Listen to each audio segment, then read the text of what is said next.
None of us would want to live this way. Meet the Sdot Negev region, an area that has been targeted by missiles and rockets. Situated in Israel's south, the Sdot Negev region is a pastoral setting with green fields and fertile farmland, just like Ben-Gurion would have wanted. Here his dream came true. However, far from Tel Aviv and Jerusalem, this area is very, very close to the Gaza Strip. Just 3 kilometers separates Sdot Negev and Gaza. And the children here have been living under the threat of Qassam rockets for the past 9 years. בחופש חנוכה ב-2009, בני רביעי נפל אצלנו גראד בבית. האחים שלי ואני רצנו לממ"ד, ואבא שלי נשאר בסלון, והגראד עבר מעליו. ופתאום בום. בהתחלה לא ידעתי מה קורה. כאילו ידעתי שפגע בבית, אבל לא ידעתי איפה, ולא ראיתי כלום, וכל חושך. כשיש צבע אדום, כל הילדים נכנסים מתחת לשולחנות. 8,500 people live in Sdot Negev Council region in 16 communities, the vast majority of which are Moshavim cooperative agricultural communities. Under these circumstances, in which the emergency situation has become a routine, the children and adults face a lot of difficulties.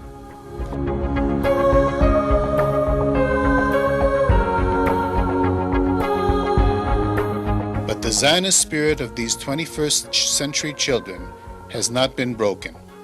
עליתי מאיטליה ב-1981, ואחרי 4 שנים שגרתי בבאר שבע, החלטנו להגיע למקום מאוד מאוד משפחתי, אנשים מאוד מאוד חמים כאן במועצה, וגם מה שהיה לנו חשוב למצוא לילדים שלנו מקום שהחינוך הוא אחד הדברים שמאוד מאוד בולט. The Sdot Negev region is less well known to donors. The head of the regional council has made investment in education a flagship priority.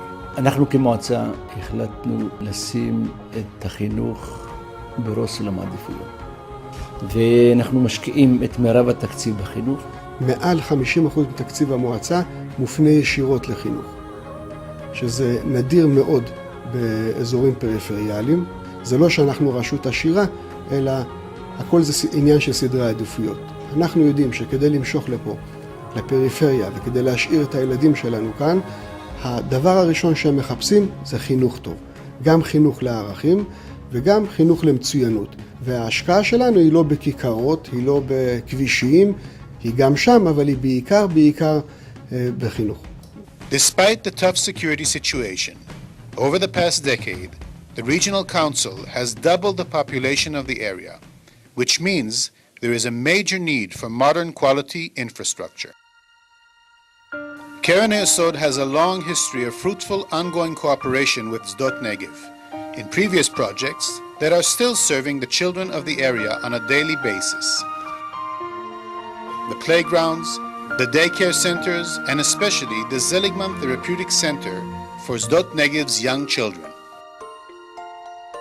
אני חושב שמכון זליגמן, בלי התרומה, גם מקרן היסוד וגם בפילדלפיה, ספק אם היינו מקימים מבנה ברמה הזאת, וספק אם היינו מגיעים להישגים שהגענו אליהם כתוצאה מהפעלת המכון הזה, היינו מפעילים אותו באיזשהו מקום קטן ופחות יעיל. הפעילות במכון היא בעצם מתחילה ממש מהלידה, מילדים בגילאי 3 חודשים, ועד כיתה ז', עד גילאי 13, 12, 13.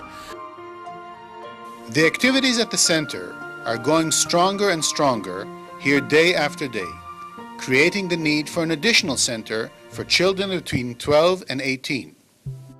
מכון זליגמן, כפי שאני מכירה אותו, אני רואה הרבה שהוא ממש עוזר לילדים מהיישוב שלי, מהסביבה שלי, שהוא ממש מקדם אותם, הוא עושה להם מצב רוח גם יותר טוב. זה כמו בית בשבילם, זה ממש מקדם אותם וזה עוזר להם. נוער צריך טיפול בדרך אגבית, לא בצורה ישירה. נער מתבייש לומר שהוא נזקק לעזרה מקצועית, לכן המרכז שאנחנו רוצים להקים בסיועכם, הוא מדבר על הפעלת חוגים סמי-טיפוליים שמטרתם להביא את הילדים למרכז. The needs are constantly expanding. This building, which we would like to renovate with your help, will become a modern, advanced treatment center for Sdot Negev's youth. Without our generous partners, the children of Sdot Negev will not be able to overcome their difficulties. אני רוצה שיפסיקו כל הקסאמים האלה ושנהיה בשלום בכל המדינה. החלום שלי שיהיה שלום, שיפסיקו לפגוע בנו, כי לא עשינו להם שום דבר. אני מרגישה שאנחנו, יש לנו תפקיד במדינה, שאנחנו, מי שגר כאן, אנחנו מראים גם לערבים ולכל מי שרוצה להיות נגדנו, שאנחנו לא מפחדים מהם, שאנחנו נשב איפה בארץ שלנו ולא משנה איפה. כאילו אם נולדתי כאן אז אני אגור כאן, וגם אם יורדים על הטילים אז אני אתגבר ואני אשאר עם המשפחה שלי. באמת כל כך חשוב שכל החברים משם דואגים לנו, כי אנחנו יודעים שאנחנו לא לבד. זה מאוד חשוב, זה אחד הדברים שאנחנו יודעים שהם מרגישים את כל המתח שאנחנו עוברים, הם רואים ויודעים שעם החיבוק החם שלהם הם יכולים פשוט לשפר חיים של אנשים, וזה כל כך מרגש וזה כל כך טוב שאני באמת רוצה רק להגיד מילה אחת. תודה, תודה מכל הלב.